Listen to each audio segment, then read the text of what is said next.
Vos sabés que mediante diferentes estudios que mes a mes vamos conociendo, toda la actividad del Citra nos lleva a dar importantes cifras relacionadas en muchos de los casos con la economía, con la situación laboral. En este caso vamos a asistir a un nuevo informe, el que te vamos a contar detalles de cómo ha ido cambiando la economía aquí, en esta época de pandemia, en esta época de aislamiento social obligatorio en la Argentina. Hoy nos encontramos junto a Ana Garris, ella es coordinadora del Instituto Estadístico de los Trabajadores, y en esta oportunidad nos vamos a centrar en lo que son los datos de inflación del mes de junio.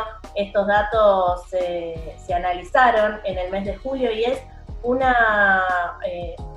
es un trabajo que se viene haciendo desde hace muchísimos años y que ha sido de gran importancia para todos, ¿no es así, Ana? Hola, ¿qué tal, Eva? Sí, eso sí. El IED viene realizando desde hace ya varios años una medición de inflación propia, a raíz en principio del apagón estadístico que hubo a inicios de 2016 y de algunos problemas con la medición de inflación previa. En ese marco se creó el índice de precios de los trabajadores, lo que nosotros habitualmente llamamos la inflación de los trabajadores, que tiene algunas particularidades respecto de las mediciones de inflación habituales. Básicamente se concentra en medir la evolución de precios de una canasta de bienes que son representativas del patrón de consumo de los trabajadores asalariados, o de las familias cuyos jefes son trabajadores asalariados en nuestro país. El último informe del mes de julio relevó los datos de inflación referidos al mes de junio. En ese mes se notó una aceleración de la tasa de inflación mensual. El registro fue del 2,4%, muy cercano a la medición oficial, básicamente impulsado por dos grandes rubros. Por un lado, aumentos estacionales en prendas de vestir o en todo lo que es textiles y calzado, estacionales porque es un sector que tiene un peso, digamos, bastante fuerte, o oscilaciones en sus precios vinculados a los cambios de temporada.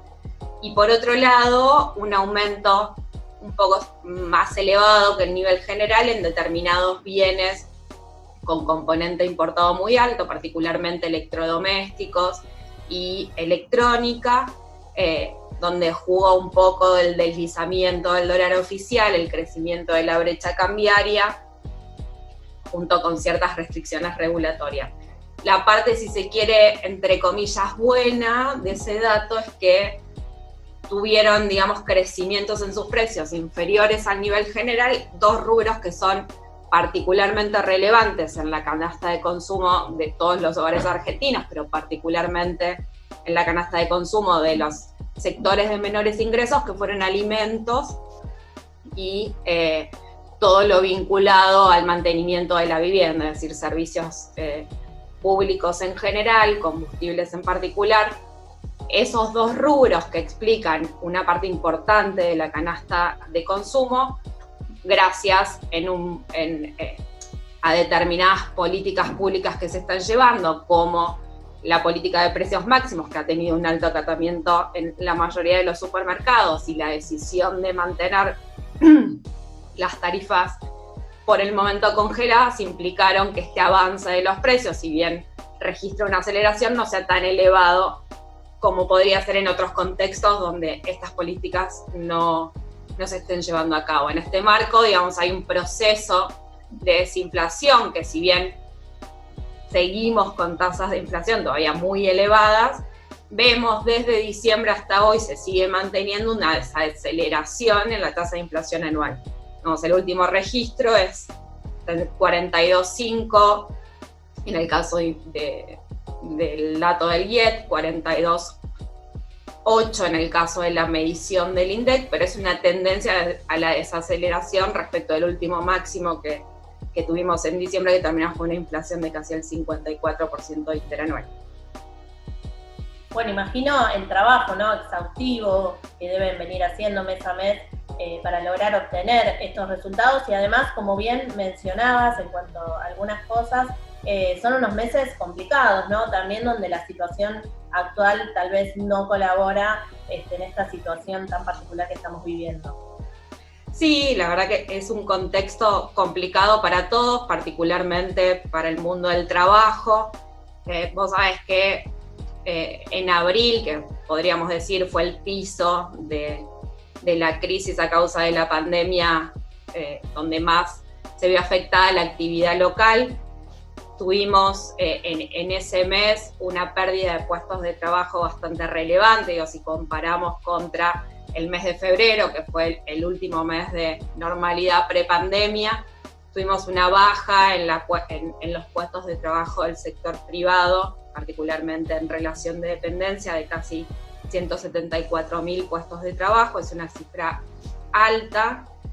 De vuelta, podemos ver la dureza del dato, pero también, digo, uno podría pensar o intentar sacar algo bueno o un vaso medio lleno de este contexto tan complicado, que es que si uno mira, por ejemplo, la evolución de la actividad, abril, que decíamos fue el piso de la crisis, las estimaciones indican que teníamos, para decirlo llanamente, un nivel de PBI o de actividad económica similar al de fines del año 2004. Digo, ese fue el impacto, digo, más, y una caída similar a la de la crisis del 2001 o peor. Ahora, si uno mira la evolución de los puestos de trabajo, la caída fue muy, muy pronunciada, pero para que te des una idea, implicó llevar la cantidad de puestos de trabajo a un nivel similar al del 2010. Es decir, la actividad reaccionó o sobrereaccionó respecto de la evolución del empleo. De vuelta, es un impacto muy, muy fuerte, no hay que minimizarlo, pero detrás de esto también están actuando determinadas políticas de contención de los puestos de trabajo, políticas públicas y políticas acordadas entre el sector privado y los gremios en particular, que permitan que el impacto en el mercado de trabajo no sea tan brutal como podría haberlo sido sin esos esquemas regulatorios. Particularmente, digo, el empleo no reaccionó tanto ante la caída de la actividad, particularmente por el acuerdo de suspensiones. Hoy por hoy hay 8,8% del empleo privado sumergido en un acuerdo de suspensiones que actúa como válvula catalizadora, digamos, de esa caída en la actividad. Perfecto, Ana, clarísima la información, te agradecemos un montón que nos hayas brindado estos datos y te mandamos un saludo muy grande. Bueno, otro para ustedes, gracias.